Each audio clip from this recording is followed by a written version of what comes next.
내게 말하라. 율법 아래 있고자 하는 자들아, 율법을 듣지 못하였느냐? 기록된 바 아브라함에게 두 아들이 있으니 하나는 여종에게서 하나는 자유 있는 여자에게서 낳았다 하였으며 여종에게서는 육체를 따라 낳고 자유 있는 여자에게서는 약속으로 말미암았느니라. 이것은 비유니 이 여자들은 두 언약이라. 하나는 신의 산으로부터 종을 낳은 자니 곧 하갈이라. 이 하갈은 아라비아에 있는 신의 산으로서 지금 있는 예루살렘과 같은 곳이니 그가 그 자녀들과 더불어 종노릇하고 오직 위에 있는 예루살렘은 자유자니 곧 우리 어머니라. 기록된 바 잉태하지 못한 자여 즐거워하라. 상고를 모르는 자여 소리질러 외치라.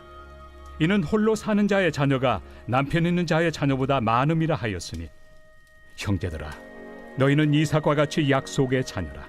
그러나 그때 육체를 따라 난 자가 성령을 따라 난 자를 박해한 것 같이 이제도 그러하도다. 그러나 성경이 무엇을 말하느냐?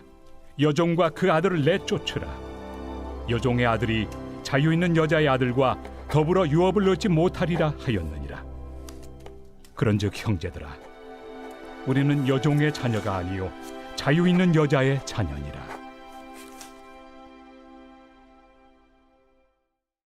오늘 하나님의 말씀은 갈라디아서 4장 21절부터 31절 말씀입니다. 제목은 평가의 늪에서 벗어나기. 제 아내는 제게 주기적으로 숙제를 줍니다. 제가 대학원에서 상담을 전공한 이후로 제게 아이들을 소개해 주지요. 물론 상담이 필요한 아이들입니다. 덕분에 저는 다양한 아이들을 만나면서 그들의 영혼을 터치할 수 있는 기회를 얻게 되었습니다. 어느 날 저는 한 아이의 상담을 위해 복도에서 기다리고 있었습니다. 그런데 그 아이의 옆반 선생님이 저를 부릅니다. 복도에 서서 기다리시지 말고 그 아이가 시간이 될 때까지 저희 반에 와서 기다리세요 하는 거죠. 그 선생님은 제게 음료를 한 잔 건네면서 자신의 수업 방식, 교육 등등을 이야기했습니다. 사실 제 아내도 선생님이지만 자신의 판단에 대해 꼭 의견을 듣고 싶어하는 그런 경향이 있더라고요. 이 선생님도 여지없이 자신이 아이들을 평가하는 것과 같이 자신도 평가를 받고 싶어 했습니다. 제가 빙긋 웃으면서 아무 말도 하지 않자 이제 그 선생님은 자신의 감정들을 이제 끌어내리기 시작했습니다. 좀 힘든 시간이 된 거죠. 제게 말하는 거예요. 선생님, 사실 저는 제 수업 방식에 자신이 없어요. 아이들이 말도 잘 안 듣는 것 같고요. 제가 잘 못하는 것 같아요. 어느덧 아이가 수업 시간에 딴짓을 계속하니까 버럭 화를 냈어요.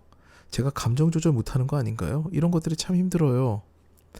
그때 제가 선생님의 눈을 보면서 이야기를 시작했습니다. 별말 하지 않았어요. 빙그레 웃으면서 그 선생님의 감정을 토닥여줬습니다. 선생님, 아주 잘하고 계세요. 교육에 어떤 기준이 있을까요? 저는 그렇지 않다고 생각합니다. 그리고 학습이 교육의 전부가 아니에요. 제가 선생님 말씀 쭉 들어보니까 선생님 말씀에는 아이들을 위해 고민한 흔적들이 많이 보여요. 선생님은 제가 상담을 해야 될 대상이 아니에요. 화를 버럭 낸 거죠? 화를 버럭 낸 것이요? 그럴 수 있어요. 저도 아이들 지도를 해봤지만 화가 날 때가 있지요. 꼭 눌러 참는 것만이 능사는 아닙니다. 그리고 고민하면서 그렇게 가르치는 선생님을 아이들이 모르지 않아요. 선생님 아주 잘하고 계세요. 이렇게 얘기하니까 갑자기 그 선생님 눈에서 눈물이 또르르 떨어집니다. 그러면 선생님이 얘기하는 거죠. 내가 왜 이러지? 갑자기 왜 눈물이 나죠? 나 안 오고 싶은데 어떡하죠? 저는 티슈를 한 장 뽑아서 선생님 드리면서 이야기했습니다. 선생님 괜찮아요. 마음껏 우세요. 그때 그 선생님은 제 앞에서 펑펑 울었습니다. 제가 엄청나게 상담을 잘했나요? 아닙니다. 자신이 날카로운 평가의 칼 앞에서 살얼음판 같은 그 길을 걷는 줄로만 알았는데 자신은 평가의 대상이 아니라는 선포를 듣게 된 거죠. 그리고 되게 잘하고 있다라는 이야기를 듣게 되니까 마음 편해진 거예요. 여러분들 어떠신가요? 사실 한 번도 살아보지 못한 인생길을 다들 처음 걷고 있죠. 저도 그렇습니다. 모두가 불안해하면서 평가를 받기를 원하는 심정은 모두 다 있다고 해도 과언이 아니에요. 그런데 여기서 문제가 하나 있습니다. 스스로 평가하는 속성을 지닌 사람 같은 경우에, 그러니까 사람들은 대부분 그렇죠.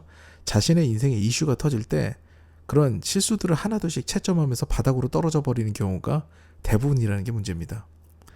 오늘 말씀은 갈라디아 교회 사람들에게, 특히 이방인들에게지요. 그들을 유대인 그리스도인들이 평가의 늪으로 몰아넣었는데 바울이 그것이 아니다, 너희들이 잘못되었다 라고 하면서 완전히 역전시키는 대목입니다. 여러분, 어제도 그제도 제가 이야기했듯이 구원은 우리의 영역이 아닙니다. 우리가 뭔가를 해야 주어지는 것이 아니에요. 그런데 유대인 그리스도인이 이야기하는 것이죠. 이렇게 얘기하는 거예요. 쉽게 말씀드릴게요. 구원이 쉬우니? 그렇게 쉽게 주어져? 아니야. 아브라함의 자손이 되어야 되는데 너희 이방인이잖아. 이방인이 유대인이 되어야 구원을 받을 수 있는데 그 첫걸음이 할례야. 바울은 너희들에게 잘못된 것을 가르치고 있어. 할례를 비롯한 율법을 전부 다 준수를 해야 너희들이 아브라함 자손이 되고 구원을 받을 수가 있어 라고 이야기한 거죠. 그러자 오늘 본문에서 바울이 이야기를 합니다. 너희들이 정말 아브라함의 자손이냐 이 얘기를 하는 거죠. 너희들은 핏줄로 이삭이 아브라함의 후계자가 된 것으로 착각하는데 아니야.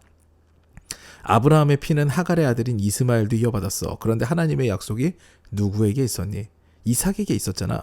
핏줄이 문제가 아니라 언약이 문제야. 이러면서 생각을 완전 뒤집어 버리는 거죠.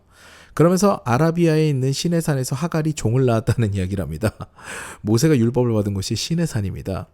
그 율법은 종을 만든다는 이야기를 연결해서 한 거죠.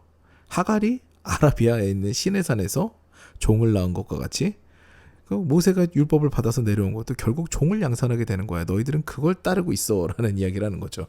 여러분, 율법은 죄악을 깨닫게 하고 인생길을 걸어가다가 잘못된 길로 들어섰을 때 경종을 울립니다. 특별한 은혜예요. 그런데 그 율법으로는 우리가 구원을 받지 못합니다. 마찬가지로 우리가 실수하고 넘어졌을 때 무엇을 더 해야 되고 그 실수가 마음 깊이 박히게 되면 벗어나지 못하게 돼요. 그런데 그 실수를 해결하기 위해 우리 주님이 오셨습니다. 그리고 그 주님을 믿으면 모든 것이 해결된다는 것을 깨닫고 나면 자유해지는 거예요. 그것은 주님이 다 해결하셨으니 나는 막 살아도 된다 이런 이야기가 아닙니다. 그 은혜를 깨달은 자는 막 살 수가 없어요. 하나님의 생명과 바꾼 나의 실수거든요. 하나님의 생명과 바꾼 나의 죄악이거든요. 인생에 벌어지는 일련의 사건이 나의 잘못이라고 생각될 때가 있으신가요? 잘못했을 수 있죠. 부족할 수도 있어요. 그런데 그것 때문에 내 인생 망쳤어. 나는 모자른 사람이야. 라는 생각은 당장 버리시기 바랍니다. 당당하실 필요가 있어요.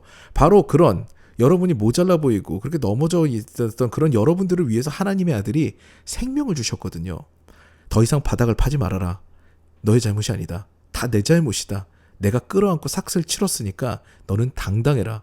너는 나의 존귀한 아들이고 나의 딸이다. 이렇게 말씀하시는 분이 바로 우리 하나님이십니다. 사랑하는 여러분, 평가의 늪에서 벗어나시기를 축복합니다. 주님께서 오신 것은 세상의 잣대에 우리가 맞춰서 성장하기를 원하시는 것이 아니에요. 이미 우리 자체가 존귀합니다. 여러분 한 분 한 분이 왕의 자녀로 정체성을 되찾고 이 세상을 당당하게 살아가길 원하시죠. 여러분은 값으로 따질 수 없을 정도로 존귀하세요. 하나님의 아들의 생명값이 여러분의 가치예요. 너무 놀랍지 않으십니까? 오늘도 이 사실을 늘 기억하면서 당당하게 왕의 자녀로 제사장으로 존귀한 나라로 살아가시는 저와 더 사랑 가족 여러분 되시기를 주님의 이름으로 축원합니다. 아멘. 다 같이 기도하시겠는데요. 오늘 말씀과 같이 우리의 신분을 주님의 자녀로 만드셨잖아요. 주님께서. 그렇기 때문에 이제는 자존감을 회복하고 당당하게 왕의 자녀로 살아가기를 원합니다. 주님 도와주세요. 라는 기도를 드리시고요. 이어서 제가 회복되고 제 주변에 연약한 분들을 봤을 때, 정말 낮은 자존감으로 힘들어하는 자들을 봤을 때 그들에게 용기와 힘을 전해주는 그리스도의 대사가 되기를 원합니다. 라는 기도를 간절히 드리겠습니다. 아울러 마지막으로는 각자 개인의 기도 제목을 두고 오늘 새벽에도 잠잠하게 주님 앞에 나아가서 기도하는 시간을 갖겠습니다.